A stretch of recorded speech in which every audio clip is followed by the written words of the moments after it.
दोस्तों ईमानदारी से बताना, कितनी टेंशन में हो आप, कितनी तकलीफ में हो, आपको कितना डर लगता है। देखो, अगर ये सब सिचुएशन आपके साथ है तो ये वीडियो आप जरूर देखना। बहुत कम वीडियो में ही वीडियो शुरू होते ही मैं डंके की चोट पर कहता हूँ कि ये वीडियो तुम्हें बदलने को मजबूर कर देगी। और आज के इस वीडियो में भी मैं ऐलान करता हूँ कि इस वीडियो को देखने के बाद तुम्हारा जो डर है, जो टेंशन है, जो तकलीफ है, सब दूर होगा, और वो भी हमेशा हमेशा के लिए। ऐसे 2-3 वीडियोस मैंने पहले भी किए और लाखों लोगों ने देखे। ये वीडियो मैं चाहता हूँ कि करोड़ों लोग देखें, क्योंकि उन वीडियोस का और इस टॉपिक पर अब तक जितने भी वीडियोस मैंने किए हैं उन सब का बाप ये अकेला वीडियो है। अच्छा बताओ, क्या तुमने कभी शेर देखा है? मुझे पता है अब तक बहुतों ने या तो शेर देखा ही नहीं होगा, और अगर देखा भी होगा तो बस फिल्मों में या इंटरनेट की वीडियोज में देखा होगा। लेकिन एक सवाल मैं तुमसे पूछना चाहता हूँ, क्या तुम्हें कभी किसी शेर को देखने का मौका मिले तो क्या तुम देखना चाहोगे? इतनी जल्दबाजी में हाँ मत बोलो, रुक जाओ, पूरा सवाल सुन लो अच्छे से। क्या हो अगर मैं तुम्हें जंगल के शेर को देखने का, एकदम साक्षात सामने देखने का मौका दूं, तो क्या तुम देखोगे? लेकिन एक शर्त है, शर्त यह है कि इस बीच तुम और वो शेर दोनों आजाद रहोगे। हाँ बिल्कुल, जंगल का वो शेर तुम्हारे सामने खड़ा होगा बिल्कुल आजाद, और तुम भी किसी प्रोटेक्शन मिरर के पीछे नहीं रहोगे, बल्कि तुम भी एकदम खुले रहोगे, सामने रहोगे, बस तुम और वो शेर। क्या तुम अब भी मेरा ये ऑफर एक्सेप्ट करोगे? खैर छोड़ो, इसे ना थोड़ा आसान बनाते हैं। तुम्हारे हाथ में एक डंडा पकड़ा देता हूँ, एक छोड़ो 2 डंडे पकड़ा देता हूँ, बड़े बड़े ताकतवर डंडे। क्या तब तुम्हारा जवाब हाँ होगा? चलो थोड़ा और आसान करते हैं, तुम्हारे हाथ में एक बंदूक दे दी जाए, क्या तब तुम इसे स्वीकारते हो? या फिर तुम्हारे साथ 10 लोग और आ जाएं, क्या फिर भी तुम शेर को ऐसे देखना पसंद करोगे? 99% से ज्यादा लोगों का जवाब ना होगा, और उनके नाम में खौफ छिपा है। और जो 1% लोग हैं जो हाँ करेंगे, वो या तो सिर्फ फेंक रहे हैं या फिर समय आने पर पीछे हट जाएंगे। कुछ गिने चुने लोग ही शायद एक शेर को उसके जंगल में जाकर देखने की हिम्मत रखेंगे। तो जरा ना 2 मिनट सोचना इस बारे में कि तुम्हें बंदूक दिए, डंडे दिए, लोग दिए, फिर भी तुम्हें डर क्यों लगा उस शेर का सामना करने से?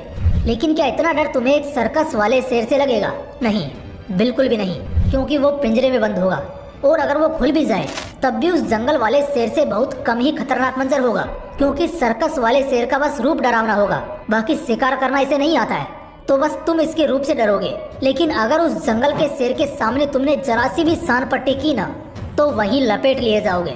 दोस्तों एक हकीकत है जो मैं ना कब से बताने के लिए उतावला हो रहा हूँ। हकीकत ये है कि तुम सब के सब शेर हो। हाँ, तुम सब के सब एक शेर हो। बस फर्क इतना है कि कुछ लोग हैं जो सर्कस वाले हैं, तो वहीं कुछ जंगल वाले जो कामयाब हैं, जो खुश हैं, जो अपने हिसाब से जिंदगी जीते हैं, जिनके रुतबे से दूसरों की फटती है, जिनके फैसले से पूरी कंपनी चलती है, मार्केट चलता है, जो एक शहर या राज्य को लीड करता है, वो जंगल का शेर है। और जो बस दूसरों की बातों में घूम जाता है, अपने खुद के फैसलों से डरता है, टैलेंटेड होते हुए भी अपना वो टैलेंट नहीं दिखा पाता, कभी खुल के जिंदगी नहीं जी पाता, दूसरों के फैसलों से उसका घर चलता है, उसका दिन गुजरता है, दूसरों के टुकड़ों पर उसका पेट पलता है, और दूसरों के इशारों से वो खुश या उदास होता है, तो वो एक सर्कस का शेर है। अगर तुम्हारी जिंदगी तुम्हारे हाथों में नहीं है, अगर तुम्हारे फैसले तुम्हारी मर्जी से नहीं लिए गए हैं, तो तुम सब सिर्फ एक सर्कस के शेर हो।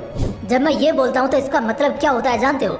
इसका मतलब होता है कि तुम सब बहादुर हो, तुम्हारे दहाड़ने की, एक दबदबे वाली जिंदगी जीने की हैसियत है, तुम्हारे में वो सारी खूबियाँ और चालाकियाँ हैं जो एक शेर में होती हैं। लेकिन फिर ऐसा क्यों है कि तुम एक सर्कस के शेर हो?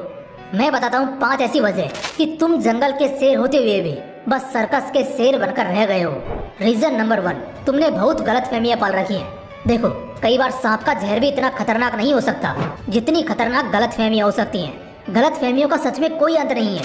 एक बार अगर तुम गलत फहमी के घेरे में पड़ गए तो फर्क नहीं पड़ता फिर चाहे तुम शेर हो या फिर बाज हो या फिर बेताज बादशाह क्यों ना हो, तुम उस कुर्सी पर बैठकर भी जिंदगी गुलामों वाली ही जियोगे।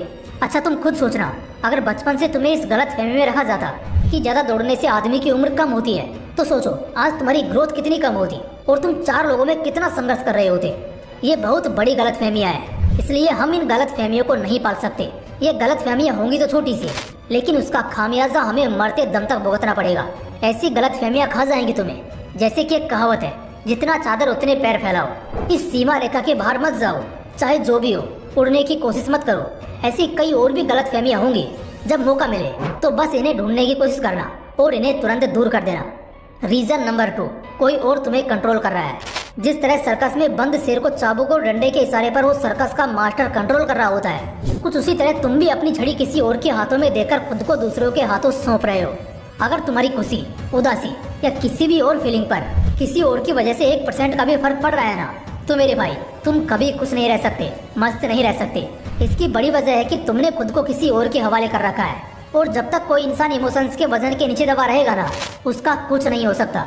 इसलिए कभी भी अपने आप पर किसी और की वजह से फर्क नहीं पड़ना चाहिए और ना ही अपनी जिंदगी के फैसले किसी और के हवाले छोड़ने चाहिए। किसी को भी हक नहीं है तुम्हारी जिंदगी में दखल देने का।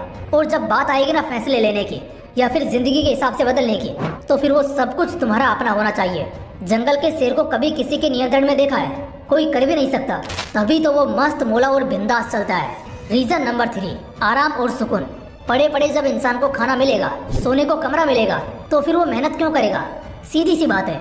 जो सर्कस का शेर होता है ना, उसे निवाला उसके पिंजरे में बड़े आराम से मिल जाता है, लेकिन इससे उसकी गुलामी बढ़ जाती है। अब उसके दिमाग में भी दहाड़ने या लड़ने का ख्याल नहीं आएगा, क्योंकि वजह ही ऐसी है। जब इंसान को आराम और सुकून पड़े पड़े मिलने लगेगा, तो फिर उसे मेहनत करने से कोई फर्क नहीं पड़ेगा। जंगल का शेर हर सुबह शिकार पर निकलता है, क्योंकि उसे अपने आराम और सुकून के लिए लड़ना पड़ता है। पूरा दिन भटकना पड़ता है, शिकार को खोजना पड़ता है और तब जाकर फिर डबल मेहनत करके उस शिकार को दबोचना होता है। और ये सब अपना पेट भरने के लिए उसे करना ही पड़ता है। आराम और सुकून बहुत अच्छी चीज है, लेकिन सिर्फ तब तक जब तक वो अपनी मेहनत से कमाया गया हो।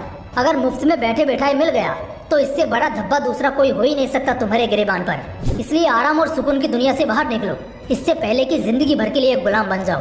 रीजन नंबर 4, तुम्हारा लिमिटेड माइंडसेट। एक सीमित मानसिकता ना सारी उम्र परेशान करती है। हाँ जी बिल्कुल। अगर तुमने अपने लिए कोई सीमा रेखा तय कर ली, तो बस फिर सर्कस के शेर या भीड़ की भीड़ से ज्यादा कुछ नहीं रह जाओगे। सर्कस का शेर होता है ना, वो अपने लिए अपने मन में वो सीमा रेखा बना चुका होता है और उससे जरा भी पार जाने से उसकी फटती है। अब उसे भी ये बात बड़े अच्छे से मालूम है कि ये जो सीमित दायरा है, वो सिर्फ आज का नहीं बल्कि सारी जिंदगी का हो जाता है। आखिर कौन चाहेगा कि उस दायरे को पार करके एक नई दुनिया में प्रवेश किया जाए? सोचने में खतरनाक लग सकता है, लेकिन यही तो एक नई जिंदगी देता है। अगर अपनी मानसिकता को सीमित रख लेते हो ना, तो बहुत तकलीफ में पड़ोगे, क्योंकि तुम आसमान की ऊंचाइयों को कभी देख ही नहीं सकोगे। इसलिए अपनी मानसिकता को बढ़ाओ और अनलिमिटेड रखो। उस मैदान तक दौड़ो जहाँ तक तुम्हारी नजर पहुँचती हो। बस फिर उसके बाद जिंदगी में कभी गुलामी करने का मौका नहीं आएगा। रीजन नंबर 5, तुम कोशिश नहीं करना चाहते।